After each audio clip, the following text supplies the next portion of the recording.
آج ہمارا سورہ نساء کی رکوع نمبر 5 کا ہم نے مطالعہ کرنا ہے۔ پہلے ہم دیکھ چکے ہیں کہ اس میں وراثت کے قوانین اور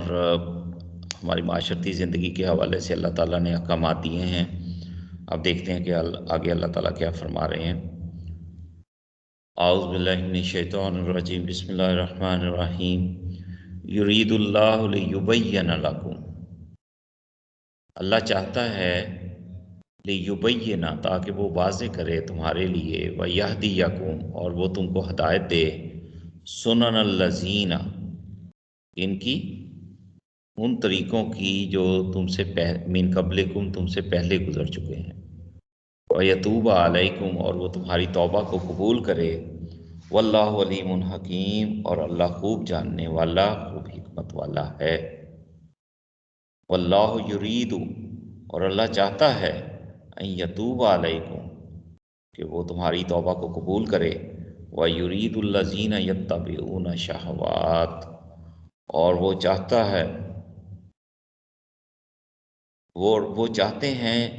جو یتبعون، جو پیروی کرتے ہیں، شہوات کی، اپنی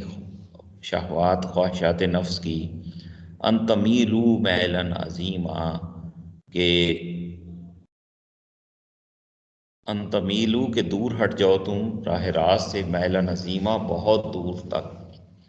اب یہ لوگ جو اپنی خواہشات کی پیروی کر رہے ہیں، ان کے متعلق کہا جا رہا ہے کہ جو لوگ اللہ کے احکامات کے مطابق عمل پیرا ہیں، وہ ان کی خواہش ہے کہ وہ بھی ہماری طرح کے ہو جائیں، اور جس طرح ہم اپنی خواہشات کے پیچھے چل رہے ہیں وہ بھی چلیں۔ اور اس حوالے سے دنیا کے اندر اکثر خیر خواہی کے حوالے سے دیکھو جی، دنیا اتنا بھی نہیں مولوی بننا چاہیے، اتنا بھی دین کے اوپر عمل نہیں کرنا چاہیے، کوئی دنیا داری کے معاملات کو بھی دیکھنا چاہیے، اس کے رکھ رکھاؤ کو بھی دیکھنا چاہیے، یعنی کہ اس طرح نصیحتیں کر کے کہ اس طرح کا معاملہ نہیں۔ تو اللہ تعالیٰ کہہ رہے ہیں کہ ان میں سے اللہ تعالیٰ تو چاہتا ہے کہ وہ ان کی توبہ قبول کرے، لیکن ان میں سے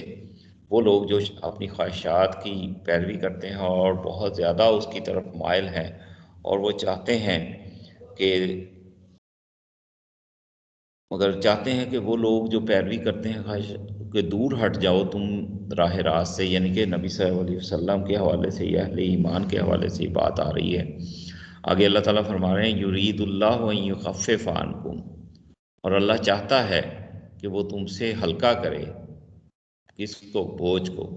وَخُلِقَ الْإِنسَانُ ضعیفہ، اور انسان تو ضعیف پیدا کیا گیا ہے، کمزور پیدا کیا گیا ہے۔ یہ بات بھی بہت اہم ہے کہ آپ یہ دیکھیں کہ انسانوں نے پہلے انبیاء کرام کی جو شریعتیں آئی ہیں، وہ بنیادی طور پر یہی تھا کہ ان کے اوپر آسانیاں پیدا ہوں، لیکن انہوں نے ایسے ایسے رسم و رواج اور یہ معاملات کر کے اپنے اوپر جو ہے وہ بوجھ لاد لیے، جو کہ انبیاء کرام ان کی ہدایات ان سے آزاد کر کے ہے۔ تو اسی طرح نبی صلی اللہ علیہ وآلہ وسلم بھی تشریف لائے ہیں اور آخری ہدایت نامہ لے کر آئے ہیں۔ تو اب انسانوں نے اپنے اوپر جو رسم و رواج اور ان چیزوں کے جو بوجھ لاتے ہوئے ہیں، ان کو اللہ تعالیٰ کہہ رہے ہیں کہ وہ تم سے دور کرتے۔ جیسے نبی صلی اللہ علیہ وسلم بھی کہتے ہیں نا کہ جیسے تمہاری گردنوں میں طوق پڑے ہوئے ہیں اور تمہاری کندھوں پر بوجھ لدے ہوئے ہیں، اور میں تمہارے ان طوق جو رسم و رواج کے طوق ہیں ان کو اتارنے کے لیے آیا ہوں کہ یہ لوگ کیا کہیں گے، اور اپنے اوپر بوجھ، رسم و رواج کے بوجھ لاتے ہوئے ہیں، اور ایسے ایسے معاملات کیے ہوئے ہیں جس کی وجہ سے انسان اپنے آپ کو جو ہے وہ مشقت میں مبتلا کیے ہوئے ہیں۔ تو یہ رسم و رواج ہمارے ہاں جو معاشرے کے اندر پائے جاتے ہیں، اس میں یہی چیز تو ہے کہ شادی بیاہ کے اتنی سادگی، اللہ کے رسول صلی اللہ علیہ وسلم نے مسجد میں نکاح کرو، اور یہ لڑکی والوں کے اوپر کوئی بوجھ نہیں ہے، کوئی کھانا نہیں ہے۔ ہاں، لڑکے والا ولیمہ کرے، ولیمہ بھی اگر طاقت رکھتا تو بکری کی کرے، نہیں تو کھجوروں سے کرے، نہیں تو دوست احباب اس کے گھر سے، اپنے گھر سے کھانا لے کر آئیں اور اس کے ساتھ کھا لیں، اور اس کا ولیمہ ہو گیا۔ تو یہ سادگی کا اللہ تعالیٰ نے جو ہے نا وہ معاملات کر رہا ہے، اور ہم نے آج امت مسلمہ نے بھی معاملات کو جو ہے نا وہ اتنا بڑھا چڑھا دیا ہے کہ اس کے لیے اپنے آپ کو مشقت میں ڈال رہا ہوا ہے۔ تو اللہ تعالیٰ تو کہہ رہے ہیں کہ وہ تم سے تمہارے بوجھ کم کرے۔ وَخُلِقَ الْإِنسَانُ ضعیفہ، اور انسان تو پیدا ہی کمزور کیا گیا ہے، تو اس لحاظ سے خواہشات کے اوپر پیروی نہیں کرنی چاہیے۔ یا ایھا الذین آمنوا، اے ایمان والو، لا تاکلوا اموالکم بینکم بالباطل، اے ایمان والو تم نہ کھاؤ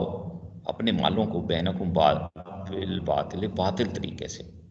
یعنی کہ ناجائز طریقے سے مال ایک دوسرے کے نہ کھاؤ، الا ان تکون تجارتا عن تراض منکم، سوائے اس کے کہ تم کوئی تجارت ہو جو کہ باہم رضامندی کے ساتھ جو ہے وہ کرو، ولا تقتلوا انفسکم، اور تم اپنے آپ کو قتل نہ کرو، ان اللہ کان، یہ بات جو یہاں آگے آ رہی ہے یہ بھی اس چیز کے ساتھ بڑی اہم تعلق رکھتی ہے کہ جب انسان باطل طریقے سے کسی کا مال کھانے کی کوشش کرتا ہے آپس میں ایک دوسرے کا، تو پھر اس کا نتیجہ کیا ہوتا ہے کہ آپس میں لڑائی جھگڑے پیدا ہوتے ہیں، لڑائی جھگڑے پھر لڑائی جھگڑے آگے شدت اختیار کرتے ہیں تو ایک دوسرے پر قتل و غارت کے حوالے سے معاملات چلے جاتے ہیں۔ تو اللہ تعالیٰ یہاں اسی لیے فرما رہے ہیں وَلَا تَقْتُلُوا أَنفُسَكُمْ، اور تم اپنی جانوں کو ہلاکت میں نہ ڈالو یا قتل نہ کرو، ان اللہ کان بکم رحیمہ، کہ وہ تو تم پر بہت ہی زیادہ مہربان ہے۔ وَمَن يَفْعَلْ ذَلِكَ عُدْوَانًا، اور جو کوئی ایسا کرے گا، وَمَن يَفْعَلْ، جو شخص ایسا کام کرے گا زیادتی کا، وظلمًا، اور ظلم کا، سوف نصلیہ نارا، پس ہم قریب ہم اسے آگ میں ڈالیں گے، ذَلِكَ عَلَى اللَّهِ يَسِيرًا،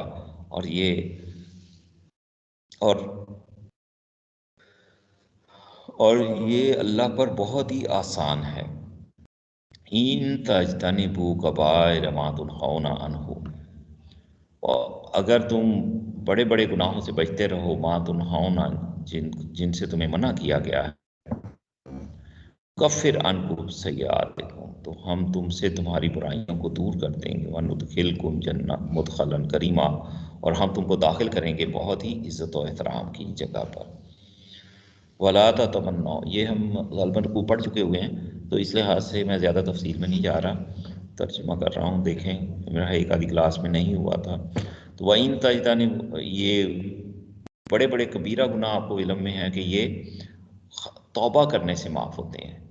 جبکہ اللہ تعالیٰ ان سے کہہ رہا ہے کہ بچتے رہو۔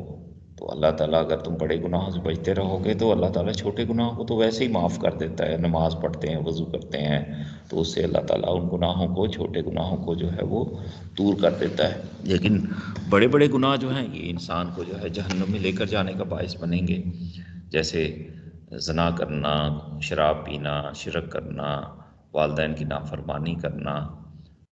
جوئے اور سٹے کے کاروبار، اور اس طرح کی بے شمار چیزیں جو ہیں وہ بڑی کبیرہ گناہوں میں ہیں۔ وَلَا تَتَمَنَّوْا مَا فَضَّلَ اللَّهُ بِهِ بَعْضَكُمْ عَلَىٰ بَعْضٍ، اور تم تمنا نہ کرو جو اللہ نے فضل کیا ہے تم میں سے بعض کو بعض پر۔ فضل اللہ تعالیٰ نے کسی کو زیادہ دیا ہے، کسی کو کم دیا ہے، تو اس سے اللہ تعالیٰ کی مقصد تو آزمائش ہے، تو لہٰذا یہ نہیں ہونا چاہیے کہ اسے زیادہ مل گیا مجھے نہیں، ہاں قناعت والا رویہ اختیار ہونا چاہیے۔ لِلرِّجَالِ نَصِیبٌ مِّمَّا اکْتَسَبُوا، مردوں کے لیے ہے حصہ جو انہوں نے کمائی کی، وَلِلنِّسَاءِ نَصِیبٌ مِّمَّا اکْتَسَبْنَ، اور عورتوں کے لیے حصہ ہے جو انہوں نے کمائی کی۔ تو اس لحاظ سے یہ چیز دیکھیں کہ مردوں کا معاملہ اور عورتوں کا معاملہ جو ہے نا، یہ اللہ تعالیٰ کے ہاں ایسا نہیں ہے کہ کوئی اگر ڈیپینڈنٹ ہے تو وہ کہے جی میں تو نہیں کر سکا تھا، اس لیے اللہ تعالیٰ نے مردوں کا کردار کو اپنا رکھا ہے اور عورتوں کی کردار کو اپنی جگہ پر رکھا ہے۔ اور اس میں اللہ تعالیٰ نے قرآن مجید میں مثالیں بھی سورہ تحریم میں دی ہیں کہ کہاں بدترین قسم کا ماحول ہے، فرعون کی بیوی ہے اور وہ نیک اور صالح ہے، اور فرعون اسے جیسے اذیتیں دے رہا ہے تو لیکن اس کے باوجود وہ اللہ کے دین کے اوپر جو ہے وہ عمل پیرا رہی ہے، جس کی وجہ سے چاہے اسے اپنی جان سے بھی ہاتھ دھونے پڑیں، لیکن اس کے مقابلے پر فرعون جو ہے وہ اس کا خامد ایک اللہ تعالیٰ کی۔ جبکہ اسی طرح آپ یہ دیکھیں کہ حضرت سورہ تحریم کے اندر ہی اللہ تعالیٰ نے حضرت نوح اور حضرت لوط علیہ السلام کی بیویوں کا تذکرہ کیا ہے کہ اتنے بڑے جلیل القدر انبیاء کرام کے پاس ہونے کے باوجود جو ہے ان کو اوپر عذاب کا معاملہ جو ہے وہ آیا، کیونکہ انہوں نے نبی کے حکم کی اس انداز سے پیروی نہیں کی جس طرح کی کرنی چاہیے تھی۔ تو اس لیے، اور اسی طرح عورتوں کا معاملہ یہ بھی ہے کہ حضرت مریم علیہ السلام بہترین ماحول ہے اور بہترین جو ہے وہ خاتون ہے، یہ بھی ہوتا ہے۔ بدترین ماحول ہے تو برا اچھی خاتون ہے، اور اسی طرح وہ بھی ہے قرآن مجید میں اللہ تعالیٰ نے بدترین قسم کا خامد ہے اور بدترین قسم کی بیوی ہے، تو ان کا جو ہے وہ تذکرہ کر کے اللہ تعالیٰ نے فرمایا ہے کہ ہر مرد کے لیے حصہ ہے جو اس نے کمائی کی، اور عورت کے لیے ہے جو اس نے کمائی کی، لہذا وہاں تو ہر ایک نے اپنا اپنا حساب دینا ہے۔ وَصَلُ اللَّهَ مِن فَضْلِهِ، اور بس اللہ سے اس کے فضل کا تلاش کرو، سوال کرو کہ اللہ اپنے فضل سے دو۔ ان اللہ کان بکل شیء علیما، بے شک اللہ تعالیٰ تو خوب جاننے والا، ہر چیز کا خوب جاننے والا ہے۔ فضل کے معاملے میں یہ بات سمجھ لیں کہ فضل جو ہوتا ہے وہ کسی کا حق نہیں ہوتا، اللہ تعالیٰ جو بھی دیتا ہے وہ کسی کا حق نہیں ہے، بلکہ یہ اللہ کا فضل ہے، وہ اسی لیے اللہ تعالیٰ جس کو چاہتا ہے زیادہ دے دیتا ہے، جس کو چاہتا ہے کم دیتا ہے، ٹھیک ہے،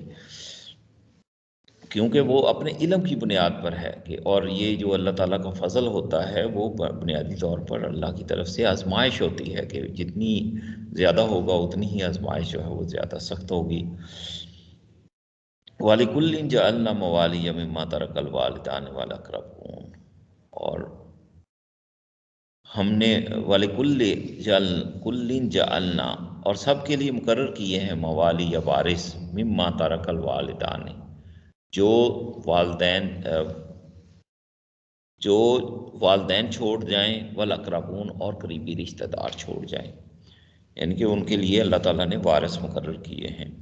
جو ہم پہلے پڑھ بھی آئے ہیں۔ والذین عقدت ایمانکم، اور وہ لوگ جن سے تم نے عہد و پیمان رکھے ہوئے ہیں کہ یعنی کہ میں تمہیں یہ چیز دوں گا، تو لہٰذا اگر فرض کریں وہ فوت بھی ہو جاتا ہے تو اس وصیت کو جو 1/3 کے اندر اندر پوری کی جا سکتی ہے اس کو کیا جا سکتا ہے، اور باقی کی جو رقم ہے وہ ورثاء کا حق ہوتی ہے۔ فآتوہم نصیبہم، پس تم ان کا حصہ دو جو ان سے عہد کیا تھا۔ ان اللہ کان علی کل شیء شہیدا، بے شک اللہ تعالیٰ تو ہر چیز پر گواہ ہے، نگران ہے۔ یہ ہمارے سامنے جو ہے یہ رکوع آ گیا، یہ بعض کلاسز میں تو پڑھا گیا تھا، اب بعض میں نہیں تھا، تو اب ہم اسے آگے چلتے ہیں۔ اللہ تعالیٰ کیا فرما رہے ہیں؟ الرجال قوامون علی النساء، مردوں کو قوام بنایا گیا ہے، سربراہ بنایا گیا ہے، نگہبان بنایا گیا ہے عورتوں پر۔ بما فضل اللہ بعضهم علی بعض، یہ اس سبب سے ہے کہ اللہ نے ان میں سے بعض کو بعض پر فضیلت دی ہے، وبما انفقوا، اور اس وجہ سے بھی ہے کہ وہ خرچ کرتے ہیں، من اموالہم، اپنے مالوں کو۔ تو فالصالحات قانتات، پس نیک عورتیں فرما ہوتی ہیں، فرما بردار، اطاعت شعار ہوتی ہیں، حافظات للغیب، اور غیب میں اپنی حفاظت کرنے والی ہوتی ہیں، بما حافظ اللہ، جس کا اللہ نے حفاظت کا حکم دیا ہے، کہ اپنے آپ کو کسی بدکاری میں مبتلا نہیں کرتی، اور کسی خامد کی مال کے اندر کوئی خیانت نہیں کرتی کہ اس کو اس کی اجازت کے بغیر دے دیں۔ واللتی تخافون نشوزہن،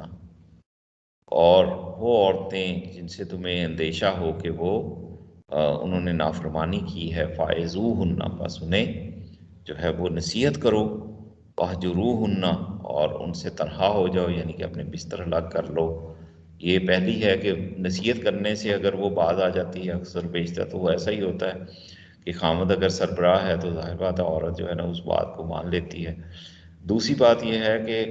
اگر پھر بھی وہ اپنے رویے کو چینج نہیں کر رہی تو پھر ان سے جو ہے وہ واہجروہن فی المضاجع، تو ان کے شرم، ان کی جو بستر ہیں ان سے اپنے بستر کو الگ کر لو۔ واضربوہن،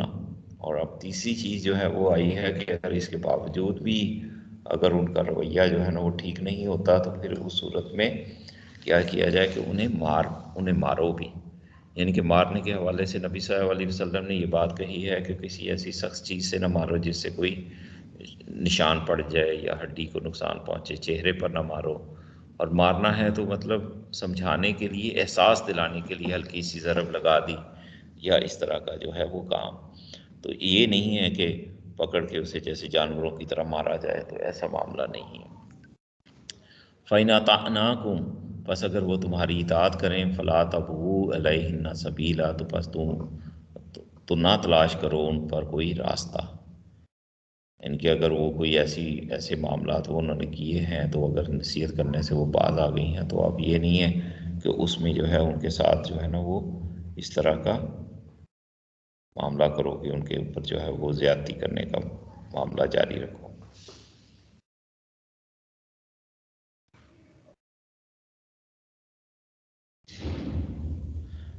ان اللہ کان علیٰ کبیرہ، بے شک اللہ تعالیٰ سب سے بالا تر اور بہت بڑا ہے۔ وَإِنْ خِفْتُمْ شِقَاقَ بَيْنِهِمَا، اور اگر اندیشہ ہو تم کو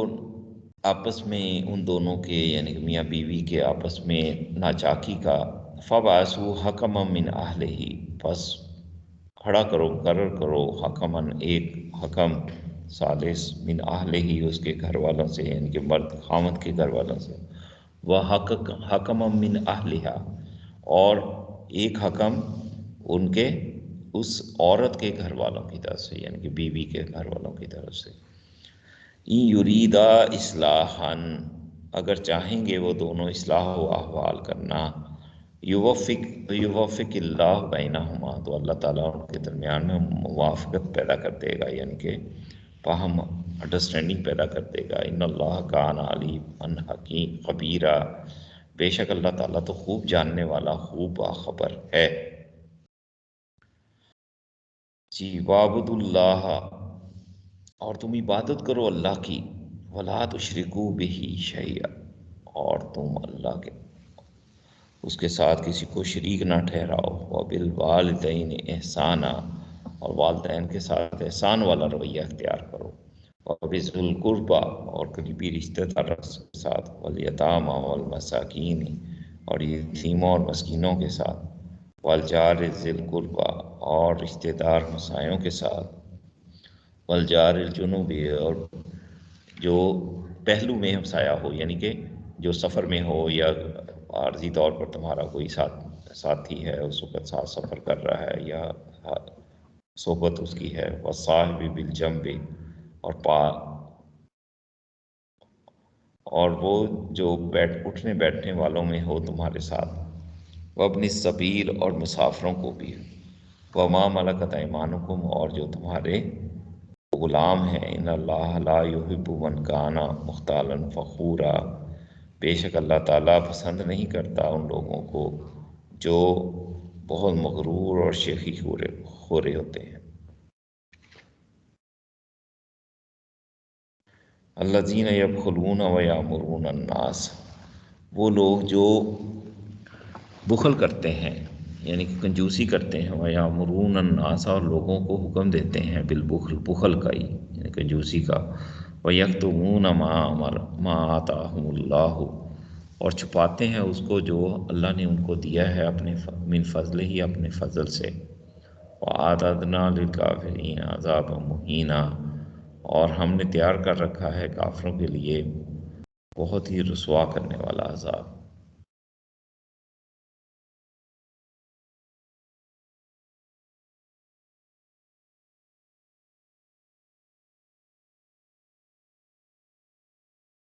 جی، سوری، اللہ تعالیٰ کیا فرما رہے ہیں؟ الذین یبخلون ویامرون الناس بالبخل، وہ لوگ جو بخل کرتے ہیں اور حکم دیتے ہیں لوگوں کو بخل کرنے کا ہی، ویکتمون، اور چھپاتے ہیں ما آتاہم اللہ من فضلہ، جو اللہ نے انہیں اپنے فضل سے دیا ہے، وَأَعْتَدْنَا لِلْكَافِرِينَ عَذَابًا مُهِينًا، اور ہم نے تیار کر رکھا ہے ان کے لیے رسوا کرنے والا عذاب۔ تو یہ اللہ تعالیٰ ان چیزوں سے جو ہے وہ منع کرتے ہیں کہ یہ چیزیں جو ہیں اللہ تعالیٰ نے اگر یہ دی ہیں کہ پہلے تو اللہ کی عبادت کرنے کا حکم دیا، پھر یہ لسٹ اللہ تعالیٰ نے گنوا دی کہ کن کن کے ساتھ جو ہے وہ تم نے اچھے معاملات کرنے ہیں۔ پھر اگر ان چیزوں کے معاملے میں اگر کوئی ایک تو اللہ تعالیٰ جو ہے مغرور اور شیخی خورے کو اس کو پسند نہیں کرتا کہ جیسے کسی کی کوئی مدد کر دی تو دوسروں کو بتاتا پھرتا ہے اور شیخی بکھارتا ہے، اور مغرور جو اکڑتا ہے اپنے آپ کو دوسروں سے، اور دوسروں کو اپنے سے کمتر سمجھتا ہے، تو ایسے لوگوں کو اللہ تعالیٰ پسند نہیں کرتا، اور اللہ تعالیٰ ایسے لوگوں کے جو رویے ہیں پھر وہ کیا ہوتے ہیں کہ وہ بخل کرتے ہیں اور لوگوں کو بخل کرنے کی بھی تلقین کرتے ہیں اور چھپاتے ہیں جو اللہ نے انہیں فضل سے دیا ہے، اور اپنے آپ کو ظاہر کرتے ہیں کہ بس ہمارے تو جناب گزارا ہی نہیں ہوتا، یہ ہوتا ہے فلاں ہے، اور اللہ کا شکر ادا کرنے کی طرف نہیں آتے۔ وَأَعْتَدْنَا لِلْكَافِرِينَ، اور اللہ تعالیٰ نے تیار کر رکھا ہے ان کے لیے رسوا کرنے والا عذاب۔ اور اسی لیے قرآن مجید میں ایک مقام پر آیا نا، لَئِن شَكَرْتُمْ لَأَزِيدَنَّكُمْ، اگر تم شکر گزاری والا رویہ اختیار کرو گے میں تمہیں اور دوں گا، وَلَئِن كَفَرْتُمْ، اور اگر تم ناشکری کرو گے تو میرا عذاب بھی بہت شدید ہے۔ تو یہاں پر بھی ناشکری کے حوالے سے ہے کہ اللہ تعالیٰ نے یہ نعمتیں دی ہیں اور ان کا اظہار نہیں ہو رہا اور اس میں ان کا انکار، ناشکری کی جا رہی ہے، تو پھر اللہ تعالیٰ اس کے لیے وہاں پر بھی اسی آیت جو میں نے ابھی پڑھی ہے اس میں بھی اللہ تعالیٰ نے وَلَئِن كَفَرْتُمْ، تو اگر تم ناشکری کرو گے تو ان عذاب لشدید، تو میرا عذاب بھی بہت شدید ہے۔ تو یہاں پر بھی اللہ تعالیٰ کہہ رہے ہیں وَأَعْتَدْنَا لِلْكَافِرِينَ عَذَابًا مُهِينًا، کہ اور ہم نے تیار کر رکھا ہے کافروں کے لیے، انکار کرنے والوں کے لیے رسوا کرنے والا عذاب۔ والذین ینفقون، وہ لوگ جو خرچ کرتے ہیں اموالہم، اپنے مالوں کو، رعاء الناس، لوگوں کو دکھانے کے لیے، ولا یؤمنون باللہ، اور وہ اللہ پر ایمان نہیں لاتے، ولا بالیوم الآخر، اور آخرت پر ایمان نہیں لاتے، ومن یکن الشیطان لہ قرینا، اور وہ شخص کے جس کا ساتھی جو ہے وہ شیطان ہو جائے، فسا کرینا، تو پس وہ بہت ہی برا ساتھی ہے۔ وہ معذاب، یہ ظاہر بات ہے ایسے لوگ جو بخل کرنے والے ہیں اور اللہ پر ایمان نہیں لاتے، آخرت پر یقین نہیں لاتے، تو پھر ان کا ساتھی جو ہے وہ شیطان ہی ہوتا ہے۔ وہ انہیں ان کے نفس کو ابھار کر ایسے ایسے کام پھر کرواتا ہے کہ جس سے انسانیت بھی شرمندہ ہوتی ہے۔ وَمَاذَا عَلَيْهِمْ، اور کیا ہو گیا ہے ان کو کہ لو آمنوا، اگر وہ ایمان لے آتے، باللہ، اللہ پر، والیوم الآخر، اور آخرت کے دن پر، وَأَنفَقُوا مِمَّا رَزَقَهُمُ اللَّهُ، اور انہوں نے خرچ کیا اس میں سے جو اللہ نے ان کو رزق دیا ہے، وَكَانَ اللَّهُ بِهِ عَلِيمًا، اور اللہ تعالیٰ ان کے بارے میں سب کچھ جاننے والا ہے۔ ان اللہ لا یظلم مثقال ذرہ، بے شک اللہ تعالیٰ ظلم نہیں کرتا ذرہ برابر بھی۔ وَإِن تَكُ حَسَنَةً، اور اگر ہو کوئی بھلائی، یضاعفها، تو وہ اسے دگنا کر دیتا ہے، بڑھا کر دیتا ہے، وَيُؤْتِ مِن لَّدُنْهُ أَجْرًا عَظِيمًا، اور دیتا ہے اپنی طرف سے بہت بڑا اجر۔ فَكَيْفَ إِذَا جِئْنَا مِن كُلِّ أُمَّةٍ بِشَهِيدٍ، یہ آیت بہت اہم ہے جو آ رہی ہے کہ وَكَيْفَ إِذَا جِئْنَا، اور کیسا، بس وہ کیسا وقت ہوگا جب لائیں گے ہم، من کل امت، ہر امت کے لیے، بشہید، ایک گواہ، وجئنا بک علی ہؤلاء شہیدا، اور ہم آپ کو لے کر آئیں گے ان کے خلاف گواہ کے طور پر۔ یہ واقعہ بھی آتا ہے کہ نبی صلی اللہ علیہ وآلہ وسلم ایک دفعہ صحابہ کرام کے درمیان بیٹھے ہیں، تو آپ نے عبداللہ بن مسعود رضی اللہ تعالیٰ عنہ، جن کی آواز بہت پیاری تھی، انہیں کہا کہ تم مجھے قرآن سناؤ۔ تو انہوں نے کہا کہ اللہ کے رسول میں آپ کو سناؤں، آپ پر تو قرآن نازل ہوا ہے۔ آپ نے فرمایا کہ مجھے سن کر جو ہے وہ اس سے لذت آتی ہے، مزہ آتا ہے۔ تو انہوں نے سورہ نساء پڑھنا شروع کی، جو ابھی تک ہم نے تقریباً یہ 5 رکوع پڑھ لیے ہیں۔ تو جب یہاں پر پہنچے ہیں تو یہ آیت پڑھی ہے، تو اللہ کے رسول صلی اللہ علیہ وسلم کی آنکھوں سے آنسو رواں ہونا شروع ہو گئے ہیں۔ اور یہ آیت کون سی ہے؟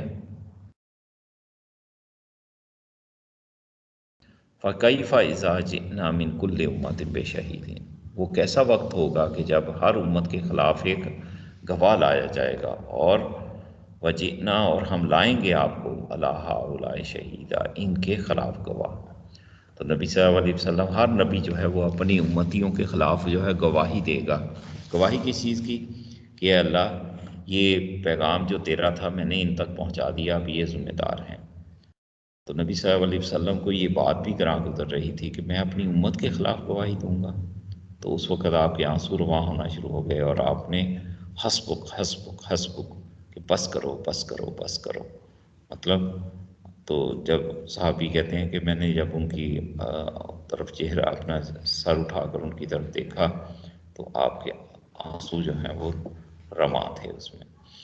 تو یہ نبی صلی اللہ علیہ وسلم کو اس بات کی بھی مطلب یہ تھا کہ میں اپنی امت کے خلاف گواہی دوں گا۔ خلاف گواہی کا کیا مطلب ہے؟ آپ یہ ذمہ دار ہیں کہ انہوں نے اس کے مطابق عمل کرنا تھا، اور نبی صلی اللہ علیہ وسلم نے حجۃ الوداع کے موقع پر یہ سارا گواہی کا سلسلہ جو ہے وہ لے لیا تھا نبی صلی اللہ علیہ وسلم نے۔ اب یہ امتیوں کے اوپر بھی ذمہ داری عائد ہوتی ہے، اور یہ امت نبی صلی اللہ علیہ وسلم کی امت کو تمام امتوں کی سردار اسی لیے کہا جاتا ہے کہ یہ نبی صلی اللہ علیہ وسلم کا جو مشن ہے اس کو آگے لے کر چلتے ہیں، جو نبیوں والا کام ہے، اسی لیے تو اسے خیر امت قرار دیا گیا، تم امتوں کی سردار قرار دیا گیا ہے۔ کنتم خیر امت، تم بہترین امت ہو، اخرجت للناس، لوگوں کے لیے نکالے گئے ہو، تامرون بالمعروف وتنہون عن المنکر، تم نیکی کا حکم دیتے ہو اور برائی سے روکتے ہو۔ تو یہ قیامت کے روز جو ہے وہ ہر نبی نے اپنی امتوں کے خلاف گواہی دینی ہے، اور امتیوں میں سے بھی وہ سرخرو ہو جائیں گے جو یہ کہیں گے کہ ہاں اللہ کا پیغام ہم تک پہنچا تھا اور ہم نے بھی اس کے مطابق عمل کیا اور اسے دوسروں تک بھی پہنچایا، تو تب ہم جو ہے وہ صحیح معنوں میں اپنے امتی قرار پائیں گے۔ یومئذ یود الذین کفروا، اس دن آرزو کریں گے وہ لوگ جنہوں نے کفر کیا، وعصوا الرسول، اور جنہوں نے اور رسول کی نافرمانی کی، لو تصوی بہم الارض، کاش کے برابر ہو جائے ان پر زمین، ان کے اب دوبارہ زمین سے اٹھا کر کھڑے کر دیے گئے ہیں، تو اب یہ اس بات کی جو ہے وہ تمنا کر رہے گے، ولا یکتمون اللہ حدیثا، اور وہ نہ چھپا سکیں گے اللہ سے کوئی بات بھی۔ تو یہ دیکھیں کہ وہاں پر انسان جو ہے وہ حسرت کرے کہ آج ہم اللہ کے رسول کو مانتے ہوئے بھی، ایک تو ہیں کہ جو مانتے ہی نہیں ہیں، ان تک تو ہم نے پیغام پہنچانا تھا نا، لیکن ایک ہے کہ ہم امت مسلمہ کی اکثریت کا معاملہ بھی آج کیا ہے کہ اللہ کے رسول کو مانتے ہیں، اللہ کو مانتے ہیں، لیکن کیا بات ہے کہ اس چیز کا عملی طور پر انکار کر رہے ہیں کہ نبی اللہ کا حکم کیا ہے، اور اس کے مقابلے پر ہم اپنے نفس کا، اپنے معاشرے کا اور دوسرے رسم و رواج کا اور ان چیزوں پر جو ہے وہ عمل پیرا ہوتے ہیں جو اللہ اور رسول کی نافرمانی پر ہوتے ہیں۔ تو اس لحاظ سے اللہ تعالیٰ یہاں جو ہے وہ یہ بات کہہ رہے ہیں کہ قیامت کے روز جو ہے وہ جنہوں نے رسول کی نافرمانی کی ہوگی اور جنہوں نے انکار کیا ہوگا اور رسول کی نافرمانی کی ہوگی، وہ کہیں گے کہ یہ زمین کے ساتھ ہم برابر ہی ہو چکے ہوتے، دوبارہ اٹھائے ہی نہ جاتے، اور وہ چھپا نہیں سکیں گے اس بات کو جو ان کے جو اللہ تعالیٰ نے جو بھی اس دنیا میں کام کر کے آئے ہیں اس بات کو جو ہے وہ کسی طرح چھپا لیں نہیں، بلکہ وہ تو قرآن مجید میں آتا ہے نا کہ جب انہیں نامہ اعمال دیا جائے گا تو وہ کہا جائے گا اقرا کتاب، پڑھ اپنا اعمال نامہ، کفا بنفسی کا، تو کافی ہے اپنا حساب لینے کے لیے آج کافی۔ اور کہیں اللہ تعالیٰ فرما رہے ہیں قرآن مجید میں ہی کہ جب انہیں ان کا اعمال نامہ جو ہے وہ ان کی گردن سے نکال کر دے دیا جائے گا تو وہ کہیں گے، مطلب پڑھیں گے تو وہ کہیں گے ہائے اس میں تو چھوٹی سے چھوٹی چیز بھی نہیں چھوڑی گئی، جو ہم سمجھتے کہ بڑی غیر معمولی سی بات ہے، یہ کون سی، تو ہم تو آنکھوں کا اشارہ بھی وہ پازیٹیو اینگل میں کیا تھا یا نیگیٹو میں حوالے سے کیا تھا، تو اس کا جو ہے نا وہ ایک اشارہ بھی، جو آنکھ کا ایک جنبش ہے وہ بھی اس میں نوٹ ہے کہ اس نے یہ حرکت کی تھی۔ تو اللہ تعالیٰ ہمیں عمل کی توفیق عطا فرمائے اور یہ آیات کی روشنی میں اپنے معاملات کو جو ہے وہ تو سنت میں لے کر آگے پڑھنے کی توفیق دے۔ انشاءاللہ اگلا جو لیسن ہے وہ ہم کلاس میں فیس ٹو فیس جو ہے وہ ترجمہ کریں گے اور اس میں آپ کے سوالوں کے جواب بھی انشاءاللہ دیں گے، ٹھیک ہے جی؟ تو اللہ تعالیٰ اس وقت تک کے لیے اجازت دیں۔ اللہ حافظ۔ اللہ حافظ۔ کوئی سوال ہے تو آپ کر سکتے ہیں۔